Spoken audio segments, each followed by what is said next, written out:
வாழ்க வளமுடன். நாம் புறத்தில் சில உணர்வுகளை,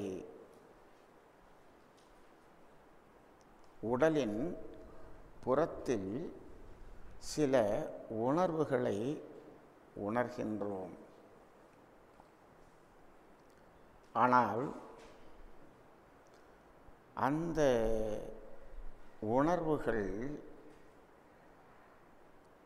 புறத்தை மட்டும் சார்ந்ததா அல்லது அகத்தையும் சார்ந்ததா என்று ஒரு ஆழ்ந்த சிந்தனை செய்து பார்த்தால், புறத்தில் உணரக்கூடிய உணர்வுகள் அனைத்தும் புறம் சார்ந்தது மட்டும் அல்ல, அகம் சார்ந்ததாகவும் உள்ளது. அகம் என்பதை எப்படி எடுத்துக்கொள்ளலாம் என்று சொன்னால், புறம் அகம் என்றால் உள்ளே வெளியே என்று எடுத்துக்கொள்வோம். அகம் புறம், உடலுக்கு உள்ளாக,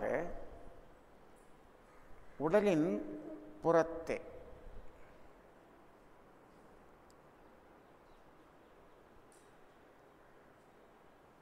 உள்ளாக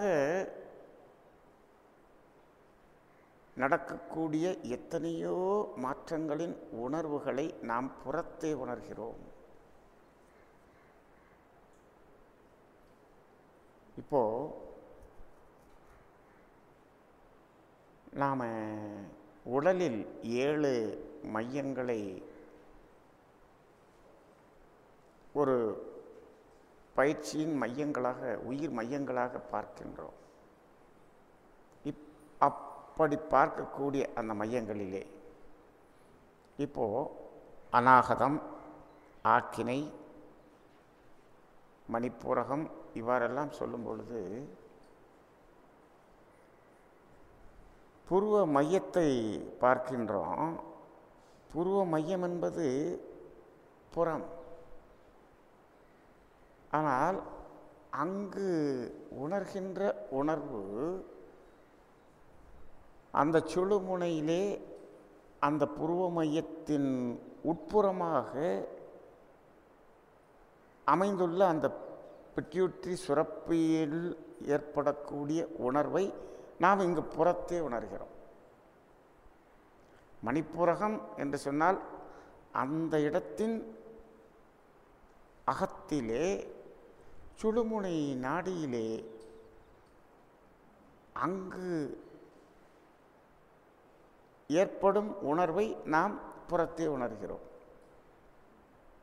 இந்த மையங்கள் நாம் புறத்திலிருந்து ஒரு அடையாளத்திற்காக இந்த இடங்களை வைத்துக்கொண்டு பார்த்தாலும், மனதை அந்த புறத்தே வைத்து உணரும்போது அகத்தினுடைய உணர்வைத்தான் இந்த புறத்தை உணர்கிறோம். அப்போது மணிப்பூரகம் அப்படின்னு சொன்னால் இந்த இடத்துல இல்லை, அது அந்த சுழுமுனை நாடியில் தான் இருக்கு. மையங்கள் அனைத்தும் புறத்தில் இல்லை. உடலின் மையத்திலே, தண்டுவடத்தின் மையத்திலே, மூலாதாரத்துக்கும் உச்சிக்கும் இடையே அங்குதான் மையங்கள். ஆனால் அந்த அகத்தின் உணர்வை நாம் புறத்தே உணர்கிறோம். இவ்வாறு ஆன்மீக பயிற்சியில் உள்ள உணர்வுகள் மட்டுமல்ல, உடல் உட்புறமாக இயங்கக்கூடிய இயக்கங்களின் உணர்வுகளின் வெளிப்பாடை நாம் புறத்தே உணர்கிறோம். இப்போ நம்ம உடம்புல ஏதோ ஒரு இடத்துல வலி என்று உணர்கிறோம். வலிங்கும்போது இந்த இடத்துல வலிக்குது அப்படின்னு சொல்கிறோம். இந்த இடத்த பார்த்தோம்னா அந்த இடத்துல ஒரு தோல் தான் இருக்குது, புறத்தோல் தான் இருக்குது. இந்த இடத்துல உணர்கிற அந்த உணர்வு அங்கு உள்ள இருக்கக்கூடிய அந்த உறுப்புகளின் உணர்வு இந்த இடத்தில் வெளிப்புறமாக உணர்வாக பருகிறது. அப்போது புறத்தே உணர்கின்ற உணர்வுகளுக்கும் அந்த அகத்திற்கும் உள்ளாக ஒரு தொடர்பு இருந்து கொண்டே இருக்கும். அதனால் இப்போ நம்ம புறத்தே பார்ப்பதெல்லாம் புற நிகழ்வுகள் என்றே பார்க்கக்கூடாது. அக நிகழ்வுகள் தான் புறத்தே வெளிப்படுகின்றது.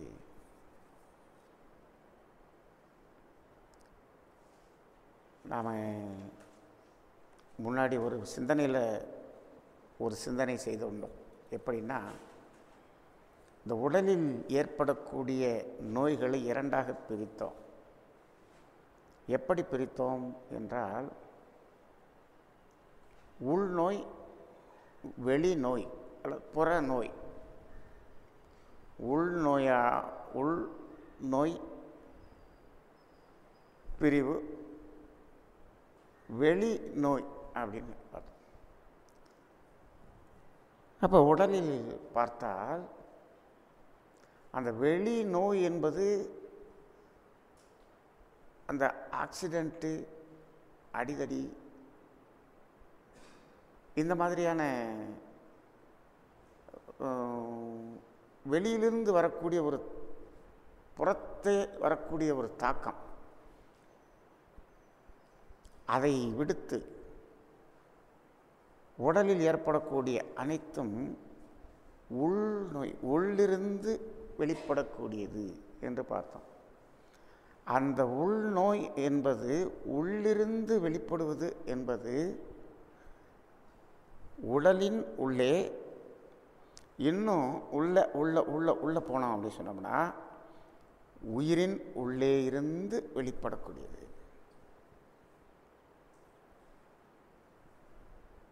உயிரின் உள்ளிருந்து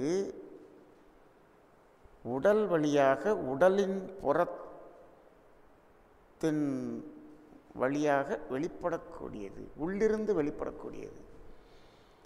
அப்போ நம்ம உடம்புல இந்த வெளியில் அடிபடுதல் என்ற ஒரு நோய்களை தவிர மற்ற அனைத்தும் உள்ளிருந்து புறத்தே வெளிப்படுகின்ற நோய்கள். அதுதான் நம்ம பல தடவை சொல்லியிருக்கோம். நோய் மனதிலே தோன்றுகிறது, உயிரிலே தேங்குகிறது, உடலின் வழியாக வெளிப்படுகிறது என்று பார்த்தோம்.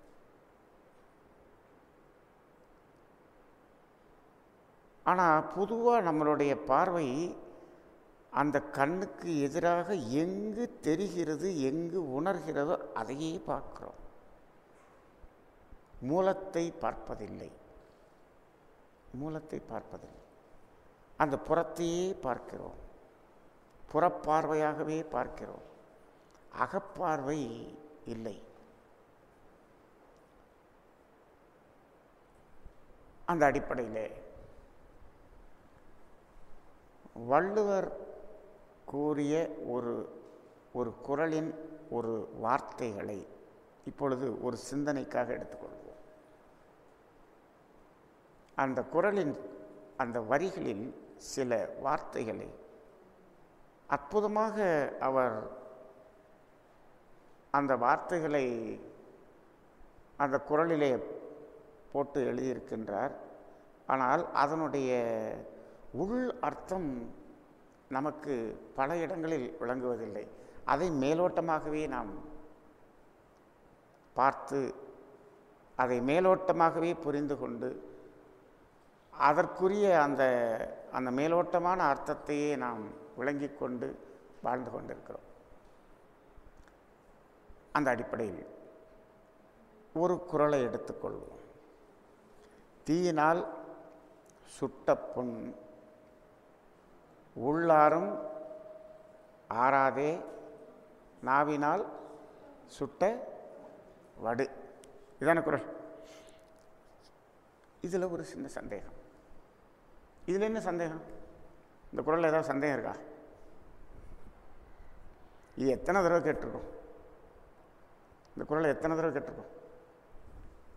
பல தடவை கேட்டிருக்கோம். தீயினால் சுட்ட புண், தீயினால் சுட்ட புண் ஆறும், நாவினால் சுட்ட புண் ஆறாது. நாவினால் சுட்டதுக்கு அவர் புண்ணுன்னு போடல, தீயினால் சுட்ட புண்ணுன்னு போட்டார். நாவினால் சுட்டதுக்கு புண்ணுன்னு போடல. என்ன வார்த்தை போட்டிருக்காரு? வடுன்னு போட்டிருக்காரு. அதாவது நம்ம மனசால் யோசித்து சில விஷயங்கள் எழுதணும் அப்படின்னு சொன்னோம்னா அது யோசித்து போடுற வார்த்தை. அவர் யோசிச்செல்லாம் எழுதவே இல்லை.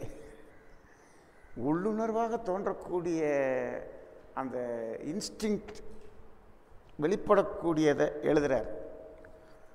அப்போ பாருங்கள், அந்த இடத்துல புண்ணுன்னு போட்டது இந்த இடத்துல வடுன்னு போட்டுறாரு. நம்மளை பொறுத்தளவில் வடுன்னு நம்ம எதை பார்க்குறோம்? எதை வடுன்னு சொல்லுவோம்? அந்த புண்ணு ஆறின பிறகு இருக்கக்கூடிய தழும்பு இருக்குல்ல, அதுக்கு பேர் வடு. இவர் பாருங்கள், நாவினால் சுட்டால் சுடும்போதே அது வடுவான். சுடும்போதே அதுக்கு பேர் என்ன சொல்கிறாரு? வடுன்னு போட்டார். ரைட்டா? அப்போ அது ரொம்ப கொடுமையானது அப்படிங்கிறதுக்காக நம்ம சொல்கிறோம். இப்போ இதில் நாவினால் சுட்ட வடு என்ன செய்யாது? ஆறாது. ஆறாதே நாவினால் சுட்ட வடு, அதான வார்த்தை. ஆறாதே நாவினால் சுட்ட வடு. சரி, தீயினால் சுட்ட புண் ஆறும். கேட்டா ஆறிடும். தீயினால் சுட்ட புண் ஆறிடுமா? ஆறிடுமா? சுகர் பேஷண்ட்டுக்கு அது அந்த காலத்தில் ஆறும், இந்த காலத்துலலாம் ஆறாது. இப்போ அப்படித்தானே ஆயிடுச்சு. ஒரு சுகர் பேஷண்ட்டு சைலன்ஸில் சுட்டி வச்சுன்னு சொன்னால் என்ன ஆக மாட்டேங்குது? ஆறவே மாட்டேங்குது. அப்படியா? புண்ணு ஆற மாட்டேங்குதுல்ல? ஏன் ஆற மாட்டேங்குது? சுகர் இருந்தால் ஆறாது சார். சுகர் இருந்தால் புண்ணு ஆறாது. எல்லாருக்கும் தெரியுமா? எல்லாருக்கும் தெரியுமா? சுகர் இருந்துச்சுன்னா புண்ணு ஆறாது. ஏன் எப்படி சொல்கிறீங்க ஆறாதுன்னு? அது நாங்கள் பார்க்குறோம் ஆற மாட்டேங்குது. அவர் டாக்டரும் ஆறாதுன்னு சொல்லிட்டார். ஆறாதா? ஆறாதா? ஆறுமா ஆறாதா? ஆறாதுன்னா ஆறாதுன்னு சொல்லுங்கள். சுகர் இருந்துச்சுன்னா புண்ணு ஆறாது. ஆறாதுன்னு சொல்லிட்டீங்கல்ல? எல்லாம் சொல்லிட்டீங்களா? சரி, இப்போ நான் இருக்கேன். ஏன் ஆறாது? நீங்கள் சொன்னதுக்கு தான் பதில் கேட்குறேன். சுகர் இருந்துச்சுன்னா அந்த புண்ணு ஆறாது. சரி, ஏன் ஆறாது?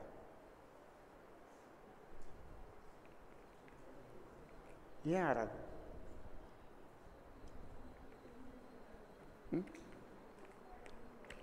சரி, அப்போது திருவள்ளுவர் காலத்தில் ஆறிடும் போல் இருக்கு, இப்போ ஆறாவது போல் இருக்கு. ரைட்டா? சரி, காலங்கள் ரொம்ப மாறிட்டே வருது. சரி, இப்போ அவர் போட்ட வார்த்தை கரெக்டாக போட்டிருக்காரா? தீயினால் சுட்ட புண் ஆறும், ஆறாது நாவினால் சுட்டவடு. சரிதானே? இதுதான் திருக்குறளா? இன்னும் எதை விடுபட்டு போச்சா? என்ன ஆறும் அப்படின்னா என்னங்க அது? அது என்னது? நாவினால் சுட்டவடு ஆறாது. சரி, தீயினால் சுட்ட புண் ஆறும். அப்படி தானே போடணும். அப்போ குறள் எப்படி இருந்திருக்கணும்? தீயினால் சுட்ட புண் ஆறும், ஆறாதே நாவினால் சுட்ட வடு, இப்படின்னு இருந்திருக்கணும். இவர் என்ன பண்ணிருக்காரு? என்ன ஆறும்? உள்ளாரும்னா என்ன? உள்ளாரும்னா என்ன? அப்போ எங்கே? அப்போ அங்கே ஏதோ அந்த இடத்துல நமக்கு தெரியாமல் ஏதோ ஒரு விஷயம் அதுக்குள்ளே இருக்கிற மாதிரி இருக்கா? சும்மா ஆறுன்னு போட்டிருந்தோம்னா நமக்கு விளங்கி போச்சு, நமக்கு விளங்குற மாதிரி எழுதியிருக்காரு. இப்போ உள்ளாருன்னு போட்டிருக்காரு. அந்த உள்ளுங்கிறதுக்கு என்ன அர்த்தம்? ரைட்டா? உள்ளாரும். இப்போது இந்த உள் ஆறுங்கிற அந்த வார்த்தைக்கும் இப்போ நம்ம கொஞ்ச நேரத்துக்கு முன்னாடி சொன்னோம்ல சில விஷயங்கள். என்னது? அகத்தில் ஏற்படும் உணர்வை நாம் புறத்திலே உணர்கிறோம். புறத்தில் உணரக்கூடிய உணர்வுகளெல்லாம் புறம் சார்ந்தது மட்டும் அல்ல. புறத்தில் பார்ப்பதெல்லாம் புறத்தில் சார்ந்தது, புறம் சார்ந்தது அல்ல. அதானே? எல்லாமே அது அந்த புறம் சார்ந்ததாகவே பார்க்க முடியாது. மூஞ்சி ஒரு மாதிரி வாடி போயிருக்கு. என்னாச்சு? வெயிலில் சுற்றிட்டு வந்தீங்களா? இல்லை, வீட்டுக்குள்ளேயே தான் இருக்கேன். அப்புறம் இப்படி மூஞ்சி வாடி போயிருக்கு. மனசுக்குள்ளே ஏதோ பிரச்சனை. அப்போ அது முகம் சார்ந்த பிரச்சனையா இல்லை. அது என்ன பிரச்சனை? உள்ளுக்குள்ளே ஏதோ பிரச்சனை. அதானே? அப்போ உள்ளுக்குள்ளே இருக்கக்கூடியது வெளியில் என்ன பண்ணும்? தெரியும். அப்போது அகத்தின் அளவு முகத்தில், இது முகத்துக்கு மட்டும். அகம், அந்த அகங்கிற அது மனம் உள்ளம் அப்படிங்கிற அதுக்குள்ளே இருக்கக்கூடியது பிரச்சனைகள்லாம் முகத்தில் தெரியும். சரி, இது உடம்புக்குள்ளே எடுத்துட்டோம்னா உள் ஆறும். உள் அப்படின்னு சொன்னால் உள்ங்கிறது உள்ளே, அப்படி தானே? உள்ங்கிறதுக்கு உள்ளேன்னு எடுத்துக்கலாமா? சரி, இப்போது தீனால் சுட்ட புண் உள் ஆறும்னா என்ன? இப்போ புண் ஆறுமா உள் ஆறுமா? தீயினால் சுட்ட புண் ஆறுமா தீயினால் சுட்ட புண் உள் ஆறுமா? இதை பற்றி கொஞ்சம் திங்க் பண்ணணும் போல இருக்கா? சிந்திக்கணும் போல இருக்கா? உள் ஆறுங்கிறது என்னன்னு சிந்திக்கணும் போல இருக்கா? சிந்திக்கணும் போல இருக்கு.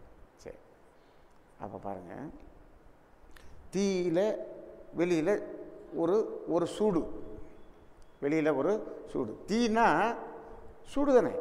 சூடு. இப்போ இங்கே ஒரு சூடு வரும்போது இந்த வெளியில் ஒரு புறத்தே இந்த தோலில்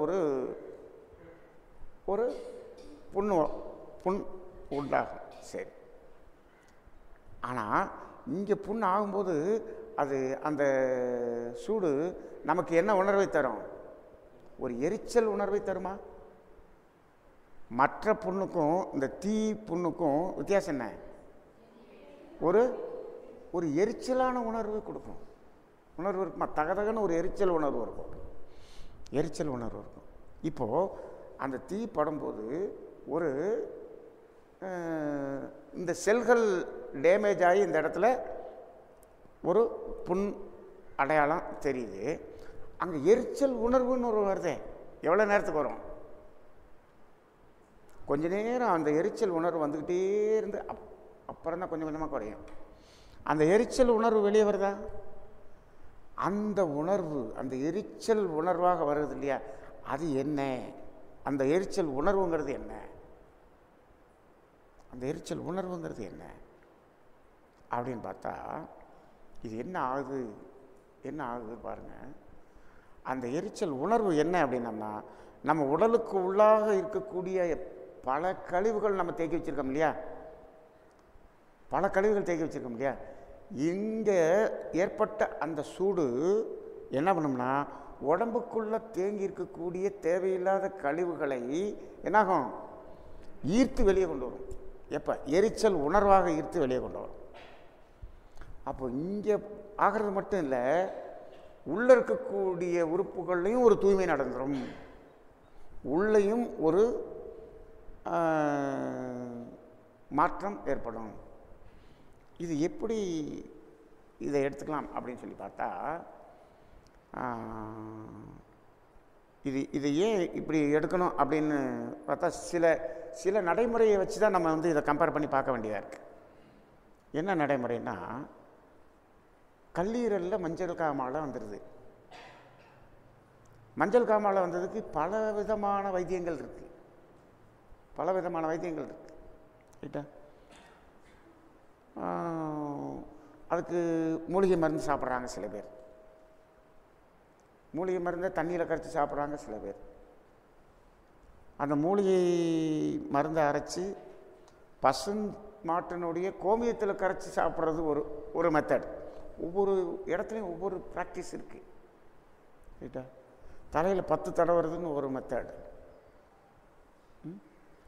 இது மாதிரி எத்தனையோ மெத்தட் இருக்குது. இதில் சூடு வைக்கிறதுன்னு ஒரு மெத்தட் இருக்குது, சூடு வைக்கிறதுன்னு ஒரு மெத்தட் இருக்குது. இருக்கா? இது மாதிரி ஒரு ப்ராக்டிஸ் இருக்குது.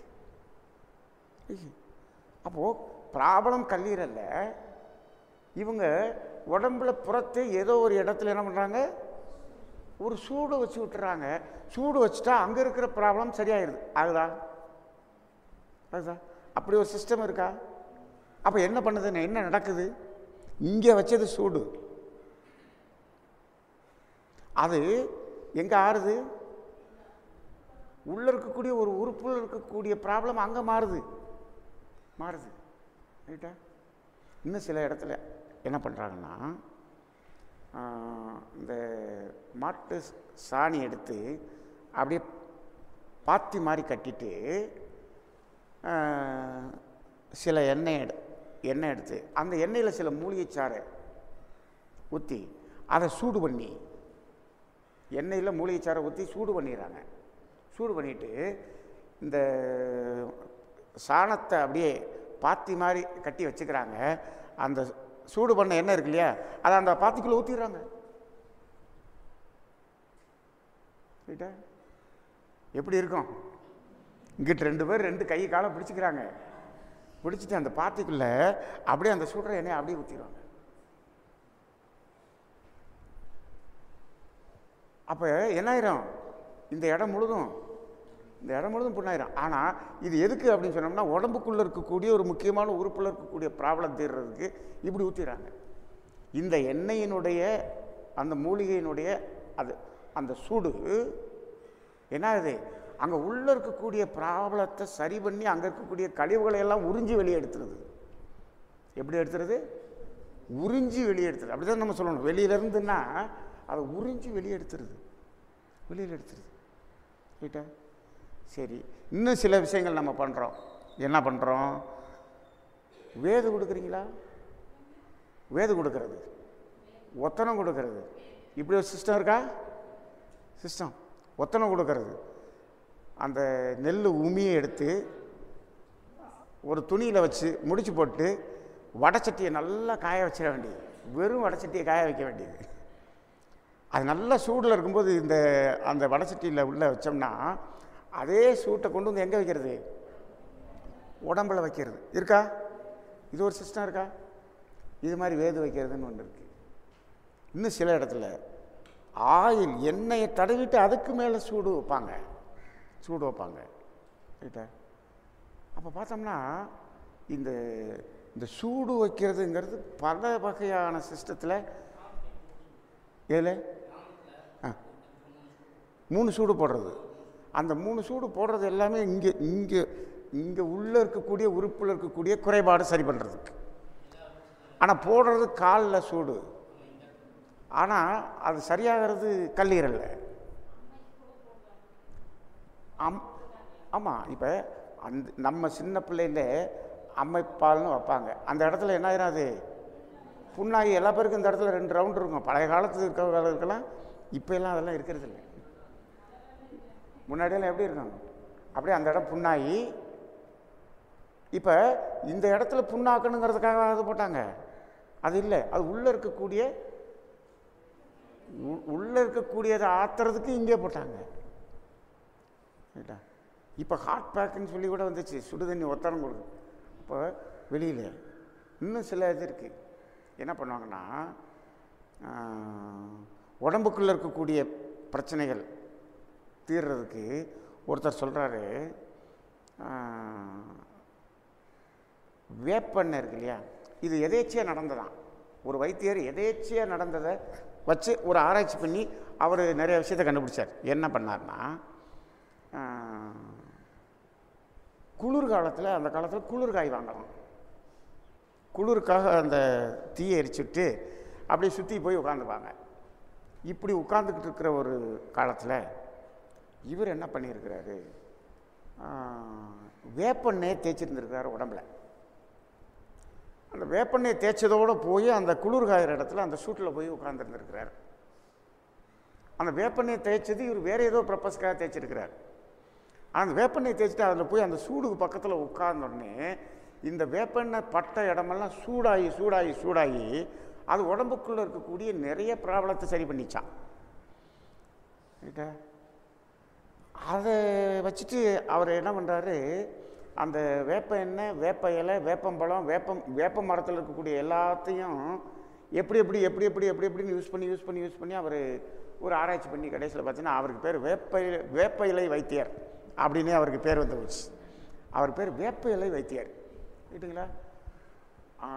அந்த வேப்ப இலை வைத்தியர் தான் அவர் பார்த்தீங்கன்னா உடம்புல இருக்கக்கூடிய உச்சி முதல் பாதம் வரைக்கும் என்னென்ன நோய் இருக்கோ அத்தனைக்கும் வைத்தியம் பார்த்துருக்காரு. கிட்னி ஃபெயிலியருக்கு அவர் வைத்தியம் பார்த்துருக்கார். வேப்ப இலை வைத்தியர் தான். இந்த ஒன்றை வச்சுட்டே பண்ணிடலாம் அப்படிங்கிற மாதிரி. அதுக்கு முதல்ல அவருக்கு வந்து அதை இப்படி பண்ண முடியும்னு அந்த மனசுக்கு தோணுன முதல் இன்சிடெண்ட் என்ன சொல்கிறாருன்னா, அவர் பேசுகிறப்ப சொல்கிறார், அவர் ஒரு கேசட்டில் பேசியிருந்தார்.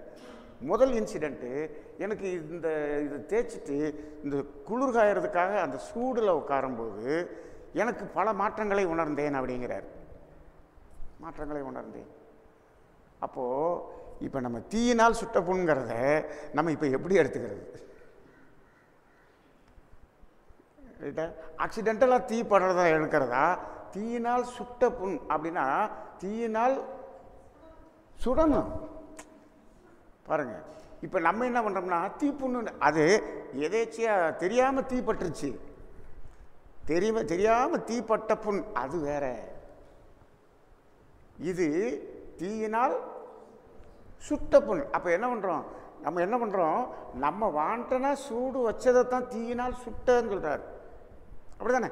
இதை எப்படி எடுத்துக்கலாம்? தீயினால் சுட்டன்னா நம்மளா சூடு வச்சதா, அதுவா சூடு பட்டதா? சூடு பட்ட புண்ணு வேற, சூடு வச்ச புண்ணு வேற, சுட்ட புண்ணு வேற.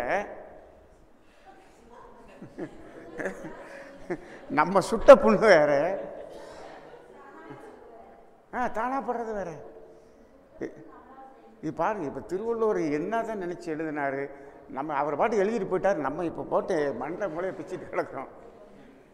இப்போ சுட்ட புண்ணுன்னா என்ன? ஔவையார் குழம்பி போய் நின்னாங்க பாருங்க, அந்த அம்மாவுக்கு இதுதான் இந்த வார்த்தை தான் ரொம்ப குழம்பி போச்சு. பாட்டு முருகன் மேலே இருந்துக்கிட்டு பழம் போடுப்பான்னு அவங்க பாட்டி, உனக்கு சுட்ட பழம் வேணுமா சுடாத பழம் வேணுமா? அது என்னடா சுட்ட பழம் சுடாத பழம்? அப்படியா?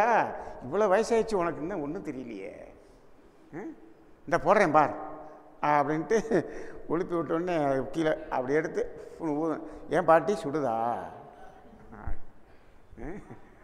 அப்போது அது சுட்ட அப்படி சுட்ட புண், சுட்ட புண் பாருங்கள். அப்போ இது எவ்வளவு தூரத்துக்கு அது ஒரு சிந்திக்க வேண்டிய ஒன்றா சுட்ட புண். அப்போது இப்போ நடக்கிற இந்த புண்ணுக்கு பேர் என்ன சொல்லலாம்னா பட்ட புண்ணுன்னு சொல்லலாம். சுட்ட புண் வேறு, பட்ட புண் வேறு. இப்போ நம்ம சொல்கிறது பட்ட புண். பட்ட புண் இது அதுவா பட்டது, இது சுட்டது. சுட்டுட்டீங்களா? இப்போ அந்த காலத்தில் நாங்கள் கடலையை சுட்டு சாப்பிடுவோம், அடுப்பில் போட்டு சுட்டு சாப்பிடுவோம். நீங்கள் தானே சுடுவீங்க? தானே சுடுறதானே, நம்ம தானே சுட்டோம். சுட்ட தீயில சுட்ட தீயில வாட்டின. அப்போது இது ஒரு வினை, நாம் செய்த ஒரு வினைச்செயல் மாதிரி இருக்குது. அப்படி தானே? அப்போது தீயினால் சுட்ட புண் அப்படின்னா தீயினால் அந்த சூட்டினால் நம்ம சுட்ட அது அந்த புண் என்ன பண்ணும்? உள்ள இருக்கக்கூடிய பிரச்சனையை ஆற்றும். தீயினால் சுட்ட புண் உள்ள இருக்கக்கூடிய நோயை ஆற்றும். ரைட்டா? எல்லாம் ரெடி ஆகிக்கிங்க. வீட்டுக்காரருக்கு சூடு வைக்கிறதுக்கு ரெடி ஆகிருக்கீங்க. உங்களுக்கு என்ன பிரச்சனை? வாங்க, ஒரு சூடு வச்சா சரியாக போயிடும். எதை வைக்கணும், எங்கே வைக்கணும், எவ்வளோ வைக்கணும், அந்த அளவு கரெக்டாக தெரியணும்.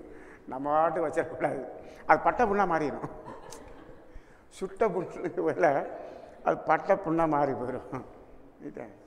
அப்போது இது ஒரு மெடிக்கல் சிஸ்டமாக இருந்திருக்குது. இருந்திருக்கா? இருந்திருக்கு. எனக்கு அந்த பாத்தி கட்டி ஊற்றுறதுங்கிறத நான் வந்து ஒரு இடத்துல நேரடியாக அந்த ஊற்றுறவரையே பார்த்தேன். அவர் இப்படி தான் இப்படியே ஊற்றுனார். கத்துன்னு கத்திட்டாங்க. அப்படியே 2 பேர் இழுத்து பிடிச்சிக்கினார். ஒரு பையன்ட்ட கட்டினார், அப்படியே கட்டினார், சட்டுன்னு ஊற்றுனார். அவ்வளோதான், கொஞ்ச நேரம் சரியா அவ்வளோதான் பொறு அவன் கத்தி குமிச்சிட்டான். அப்படியே சரியாயிடுச்சு, அவ்வளோதான். இந்த மேலே இருக்கிற புண்ணை அதுக்கடுத்து ஆற்றிட்டாங்க. அது ஈஸியாக ஆற்றிட்டாங்க அதுக்கப்புறம். ஆனால் இந்த மேலே இருக்கிற புண்ணை ஆற்றுறதுக்கு முன்னாடி உள்ளே இருக்கக்கூடிய பெரிய புண்ணு ஆறிடுச்சு. அது ஆடுறதுக்காக இந்த புண்ணு இருக்கிறது பரவாயில்ல, நெக்லிஜிபிள். ஐயோ புண்ணா இருக்கே, இருக்கட்டும்ப்பா. இந்த புண்ணு ஆனதுனால உள்ள என்னாச்சு, உள்ள பெரிய புண்ணு ஆறி போச்சு. இப்போ நமக்கு உள்ள இருக்கிற புண்ணு ஆடணுமா, வெளியில இருக்கிற புண்ணு, வெளியில புண்ணு வராமல் இருக்கணுமா? நிறைய நம்மலாம் எப்படி இருக்கோம்னா, வெளியில புண்ணு ஆயிடக்கூடாது, வெளியில அழகா இருக்கணும். வெளியில அழகா இருக்கணும், உள்ளுக்குள்ள நோயா இருக்கணும். இன்னைக்கு எல்லாரும் விரும்புறது எப்படின்னா, வெளியில அழகா இருக்கணும், உள்ளுக்குள்ள நோயா இருக்கணும். இந்த வெளியில அழகுக்காக இன்னைக்கு பார்த்து, இன்னைக்கு நீங்க இந்த டிபார்ட்மெண்ட் ஸ்டோருக்குள்ள போனா மாதம் ஃபஸ்ட்டில் நம்ம பலசரக்கு வாங்க போகிறோம் இல்லையா, இப்போ எல்லாமே இந்த வண்டி எடுத்து தள்ளிட்டு அப்படியே உள்ளுக்குள்ளே போகிற மாதிரி கடைகள் வந்துச்சு பார்த்துங்க. அப்படியே நம்மளே போய் எல்லாத்தையும் எடுத்து வச்சுக்கிற மாதிரி கடைகள் இருக்குல்ல. இதில் வண்டி எடுத்துகிட்டு இப்படியே தள்ளிக்கிட்டு இந்த கண்ணன் டிபார்ட்மெண்ட் ஸ்டோர் இப்படி போனால், இப்படி உள்ளே போய்கிட்டு இருக்கும்போது பார்த்தோம்னா நமக்கு வேண்டியது என்னது, அரிசி பருப்பு, இந்த சமையல் ஐட்டங்கள். அதுக்கு மேலே மிஞ்சி போனால் நமக்கு என்ன, ஒரு குளிக்கிறதுக்கு ஒரு சோப்பு, ஒரு துவைக்கிறதுக்கு ஒரு பவுடர், அவ்வளோதானே. இதானே வாங்குவோம் மேக்ஸிமம். இந்த சமையல் ஐட்டம் தானே வாங்குவோம். உள்ளே போனால் அப்படியே சில இதில் பார்த்திங்கன்னா சில ரோவை நம்ம கடந்து சும்மா போக வேண்டியிருக்கு. அது பார்த்தா செல்ஃப் ஃபுல்லாக பார்த்தோம்னா எல்லாம் பியூட்டி. இந்த வெளியில் இருக்கக்கூடியதை அழகுபடுத்துறதுக்கு அவ்வளவு கம்பெனிகள் அப்படி அப்படி அப்படி அப்படியே வச்சுருக்கான். அதில் சில கம்பெனி வந்து ஒரு ஒரு ஒரு ஒரு ரேக்கையை அப்படியே கான்ட்ராக்ட் எடுத்துக்கிறான். ஒரு சில கம்பெனி அப்படியே கான்ட்ராக்ட், ஹிமாலயன் அப்படின்னு அவன் நீட்டாக கான்ட்ராக்ட் எடுத்துக்கிறான். நேச்சர்னு ஒரு கம்பெனி, அவன் ஒரு கான்ட்ராக்ட் எடுத்து அப்போ அவங்க வச்சுருக்காங்க.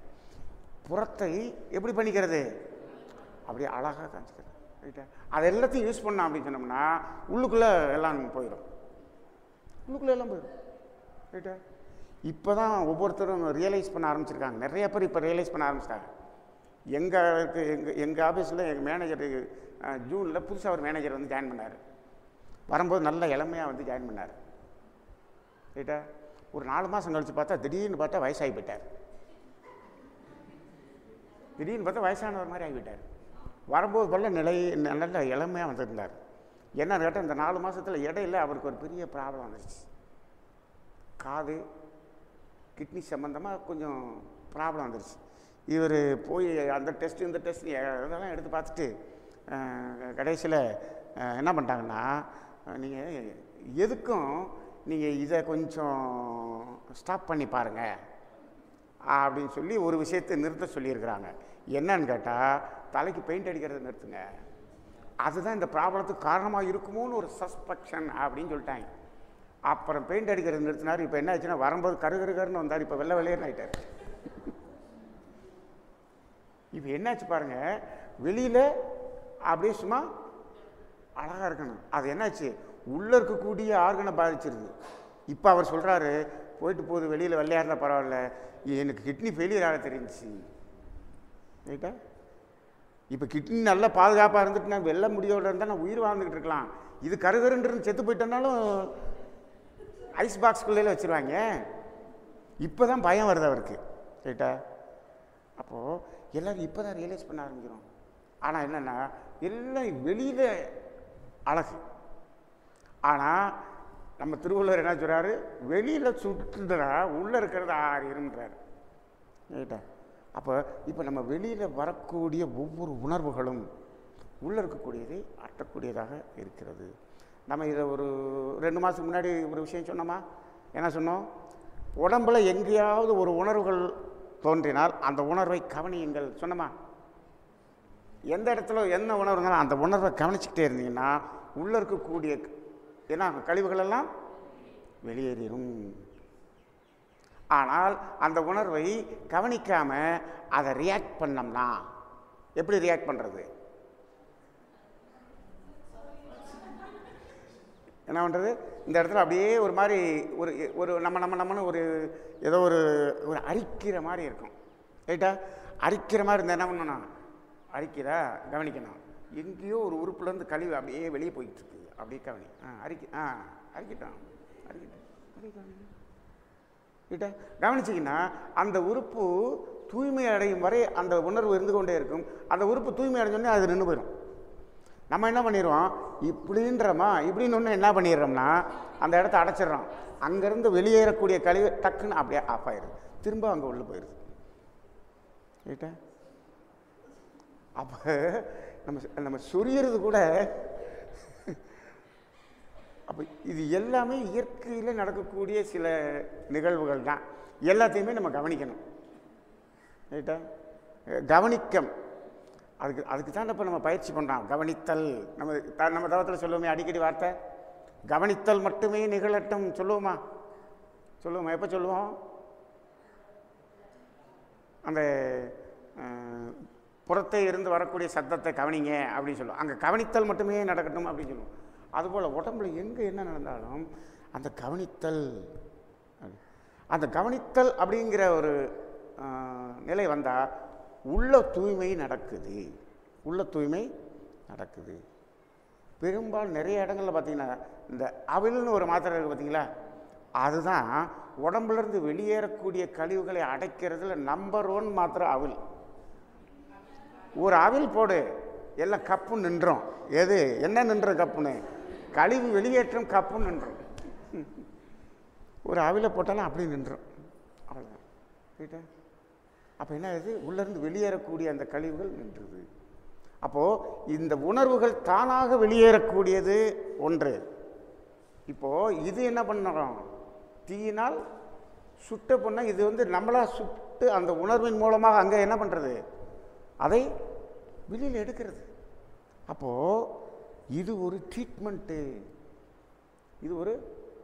அப்போ உள்ளாரம் அப்படிங்கிறதுக்கு எவ்வளவு பெரிய சிந்தனை செய்ய வேண்டியிருக்கு. உள்ளாரம் இப்போ தெரியுதா? உள்ளாரம்னா என்னென்னு, தீனால் சுட்ட புண்ணு அப்புறம்தான் ஆரம், முதல்ல உள்ளாரம். எதை அப்படியா சூடு காமிச்ச ஆறிடும், சூடு வச்சாலே ஆறிடும். அப்போது சுட்ட உடனே உள்ளே இருக்கிற புண்ணு ஆறிடுது, உள்ளே இருக்கிறது புண்ணுன்னு சொல்லலை, உள்ள ஆரம். இந்த புண்ணு அப்புறம் ஆரம், ஆனால் அதுக்கு முன்னாடி உள்ளே என்ன இருக்குது, உள்ளே ஒரு பெரிய மாற்றம் ஏற்படுது. அப்போது உள்ளே ஒரு பெரிய மாற்றம் ஏற்படணும்னா புறத்தில் ஏற்படக்கூடிய மாற்றத்தை நாம் என்ன பண்ணணும், கவனிக்கணும். அதை என்னன்னு ஒரு ஆய்வு செய்து அதை நாம் உணர்ந்து கொள்ள வேண்டும். அதில் ரியாக்ட் பண்ணிடக்கூடாது. இதே போல தான் தோலில் வரக்கூடிய எந்த ஒரு சிம்டமாக இருந்தாலும் சரி, சிரங்காக இருந்தாலும் சரி, சொரியாக இருந்தாலும் சரி, தோலில் எது வந்தாலும் சரி, அதை அப்படியே கவனிங்க. அரிக்கிறது 10 நிமிஷம் கவனித்தா நின்று போயிடும். ஆனால் அது தோலில் ஒரு பெரிய ஒரு ஒரு படை மாதிரி வருதுன்னு வச்சுங்க, அது வருஷக்கணக்கில் கூட இருக்கும். ரைட்டா? ஆனால் அது என்னன்னா உடம்புல இருக்கக்கூடிய ஒரு பெரிய கழிவுகள் வெளியேற்றம், அது 6 மாதம் கூட இருக்கும். அதை அப்படி கவனிச்சுட்டே இருந்தீங்கன்னா, விட்டுட்டீங்கன்னா அது என்ன ஆயிரும், அது சலமாக வந்து சரியாயிரும். என்ன ஆயிரும், சரியாயிரும். இந்த காதில் சீல் வடிகிறது பார்த்துருங்களா, காதில் சீல் வடி, இது என்ன காதில் வடியுது, இது காது பிரச்சனையா? காதில் சீல் வடிகிறது காது பிரச்சனையா? காது பிரச்சனை மட்டுமா? அது காதில் சீல் வடிகிறது காது பிரச்சனை மட்டுமா? காது வழியாக என்ன ஆகுது, அது வெளியேறுது, காது வழியாக வெளியேறுது. ரைட்டா? அப்போது அந்த காது வழியாக வெளியேறுதுங்கிறது தான் அது காது பிரச்சனையாகவும் இருக்கலாம், கிட்னி பிரச்சனையாகவும் இருக்கலாம். கிட்னி பிரச்சனை காது வழியாக வெளியேறுமா? ரைட்டா? அப்போது இங்கே இப்போ பார்த்தீங்கன்னா நாம் ஒவ்வொன்றையும் இப்போ தான் நம்ம எப்படி பார்க்கணுங்கிறோம். ஸ்பெசிஃபிக்காக எதையும் பார்க்கக்கூடாது. நம்ம சொன்னோமே அடாப்டேஷன், ஸ்பெசிஃபிக்காக எதையும் பார்க்கக்கூடாது. எல்லாத்தையும் எப்படி பார்க்கணும்? ஒருங்கிணைந்த பார்வையாக இருக்கணும். ஒருங்கிணைந்த பார்வை. ரைட்டா? அப்போது அந்த உள்ளே இருக்கிறதுக்கும் புறத்தே இருக்கிறதுக்கும் ஒரு தொடர்பு இருப்பதை நாம் பார்க்கணும். அப்போ அந்த அடிப்படையில் இந்த குறளினுடைய விளக்கம் பார்த்தோம்னா நம்மளை ஒரு சிந்தனையை தூண்டுவதாக அமைகின்றது. இப்படியே நம்ம ஒவ்வொரு குறளையும் ஒரு சிந்தனைக்கு எடுத்துகிட்டு போனோம் அப்படின்னு சொன்னோம்னா அது ஒரு குறள் பற்றைன்னு ஒன்று பற்றை நடத்தலாம். அந்த குறளில் ஒவ்வொரு குறளுக்கும் ஒரு வார்த்தையை எடுத்துகிட்டு பார்த்தோம் அப்படின்னு சொன்னோம்னா அதில் நிறைய அதை உள்ளே ஆய்ந்து பார்த்தா அது நிறைய இது இருக்குது. சாமி என்ன சொல்லிட்டு போயிட்டாருன்னா, சாமி அந்த திருக்குறள் புக்கு எழுதி முடித்து ரிலீஸ் பண்ணுறப்ப சாமி ஒரு வார்த்தை சொன்னார். எனக்கு வயசாகி போயிடுச்சு, நான் 50 குறளுக்கு தான் இதுக்கு உண்மை விளக்கம் எழுதியிருக்கிறேன். இன்னும் இத்தனை குறள் இருக்குது. 1330 50க்கு தான் சாமி எழுதியிருக்கிறார். மிச்சம் எவ்வளோ இருக்குது? 1280 இருக்குது. இதுக்கெல்லாம் சாமி எப்போ எழுத போகிறீங்கன்னு கேட்டார். அப்போ சொன்னாங்க, சாமி என்ன சொன்னார்னா, நீங்களெல்லாம் தவம் செய்து மிச்சத்தை எல்லாம் நீங்கள் ஆய்ந்து எழுதுங்கள் அப்படின்ட்டார். எனக்கு நேரம் இல்லை, எனக்கு வயசாகி போயிடுச்சு அப்படின்ட்டார். ரைட்டா? இப்போ நமக்கு அப்பப்போ ஏதோ ஒரு குறள் நமக்கு தோணிக்கிட்டே இருக்குது. இப்போ நீங்கள் என்ன பண்ணணும்னா சிந்தனையை உயர்த்துங்கள். சிந்தனையை உயர்த்தணும்னா என்ன பண்ணணும் அப்படின்னு சொன்னோம்னா, சிந்தனையை நீங்கள் ஒன்றும் உயர்த்த வேண்டியதில்லை. நீங்கள் சும்மா இருங்க, சிந்தனை உயரும். நம்ம சிந்தனையை உயர்த்த வேண்டியதே இல்லை. நம்ம சும்மா இருந்த போகிறோம், சிந்தனை உயரும். ரைட்டா? அப்போது இந்த சும்மா இருக்கும் தவம், அது மட்டும் இல்லாமல் தூய்மை செய்யக்கூடிய பயிற்சி, ரெண்டையும் நம்ம முறையாக செய்து கொண்டே வருவோம். சிந்தனை உயரட்டும், சிந்தனையில் தெளிவு கிடைக்கட்டும், தெளிவில் தூய்மை கிடைக்கட்டும், தூய்மையில் ஒரு மேன்மை கிடைக்கட்டும். அந்த ஆனந்த நிலை, ஆனந்த அனுபவம் நம் அனைவருள்ளும் பொங்கி பெருகட்டும் என்ற ஒரு சிந்தனையோடு இன்றைய இந்த அறிவின் பயணம் நிகழ்ச்சியை நிறைவு செய்து கொள்வோம். வாழ்க வையகம், வாழ்க வையகம், வாழ்க வளமுடன்.